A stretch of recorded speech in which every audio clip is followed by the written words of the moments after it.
Olá pessoal, Tony Rodrigues, Além da Notícia. Todos se lembram do terrorista italiano Cesare Battisti.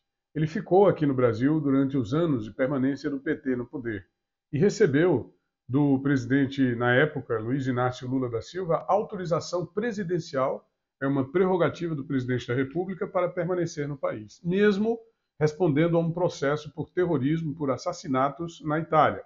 De fato, posteriormente, quando Bolsonaro foi eleito, ele tentou se refugiar na Bolívia e foi preso no país vizinho. Deportado para a Itália, foi condenado à prisão perpétua pelo assassinato de 4 pessoas nesse atentado que ele ajudou a organizar. Nesta semana, ele foi destaque de novo na imprensa nacional, por uma entrevista concedida ao jornal Folha de São Paulo, onde eu acho que o jornal pensava fazer um giro e fez um giral. Fez críticas a Lula, críticas severas ao ex-presidente da República. Inclusive dizendo que Lula faz qualquer coisa para voltar ao poder, para colocar de novo a faixa presidencial.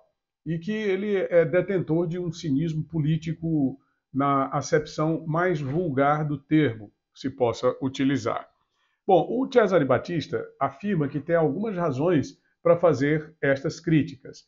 A primeira de todas é de que foi usado como troféu pela esquerda brasileira, a sua permanência no Brasil, como se eles quisessem dizer para a esquerda do mundo que deveriam continuar recebendo todo o apoio, porque caso houvesse algum problema em seus países de origem, seriam abrigados aqui no Brasil. E a entrevista foi reproduzida pela revista Oeste, onde se coloca da seguinte maneira: todos sabemos que Lula é capaz de tudo para colocar de novo a faixa de presidente.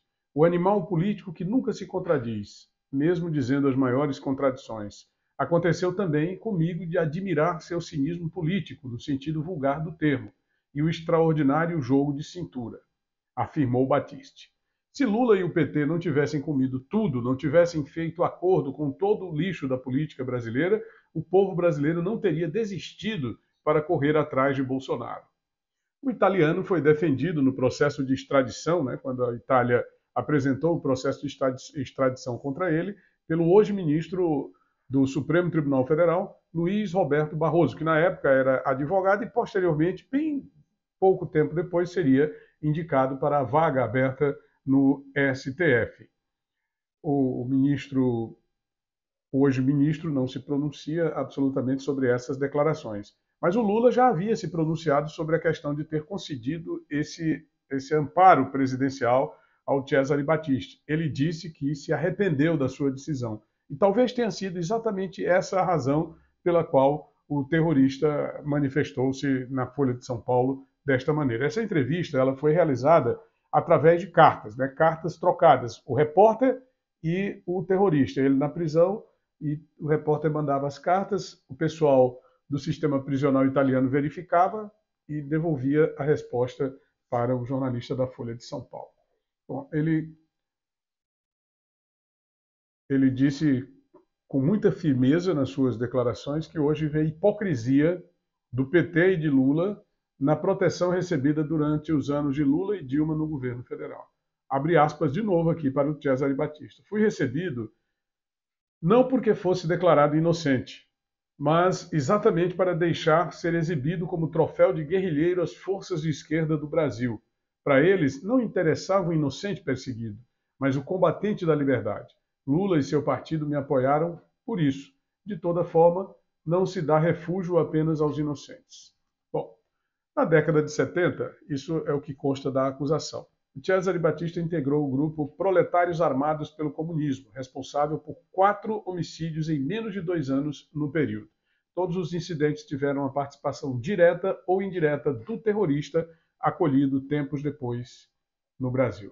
E só para finalizar o nosso vídeo, eu queria registrar aqui, já que nós registramos a prisão, a libertação do ministro Milton Ribeiro, dos pastores acusados no escândalo suposto do MEC e outros presos em investigação da Polícia Federal, determinada pela Justiça Federal através de pedido do Ministério Público Federal. O desembargador Ney Belo, do Tribunal Regional Federal da Primeira Região, deferiu liminar e cassou a prisão preventiva do ex-ministro da Educação Milton Ribeiro e dos outros 4 presos na operação Acesso Pago da Polícia Federal na quarta-feira, dia 22, que apura irregularidades na liberação de verbas. Foram soltos Gilmar Santos, Arilton Moura, Helder Diego da Silva Bartolomeu, Luciano de Freitas Mussi. São esses os que foram colocados em liberdade juntamente com o ministro. São os acusados de fazer essa suposta armação, que ainda não se chegou a um final, mas o ministro já foi condenado previamente pela imprensa lulista e pela própria esquerda, à exceção do próprio Lula, que fez manifestação dizendo que não se pode condenar sem o devido processo legal. Não se pode condenar sem que tenha havido o trânsito em julgado. Ele fala, logicamente, em causa própria. A decisão do desembargador Ney Belo atende a um habeas corpus apresentado pela defesa do ex-ministro. Mais cedo, o desembargador plantonista Moraes da Rocha tinha rejeitado o mesmo pedido, alegando que a defesa não tinha apresentado os documentos que evidenciavam constrangimento ilegal na prisão. Mas o desembargador Ney Belo, ele fez considerações na sua decisão. Ele condenou a atitude do juiz federal que determinou a prisão do ministro, considerando espetáculo midiático. Quer dizer, não havia necessidade, pelos atos atribuídos ao ministro e aos pastores, que eram atos não violentos, não havia necessidade da prisão. Tudo poderia ter se resolvido sem esse espetáculo midiático, escreveu o desembargador Ney Belo. É isso. Se você gostou desse vídeo, deixe seu gostei, se inscreve no nosso canal e ative as notificações do sino. Tony Rodrigues, Além da Notícia.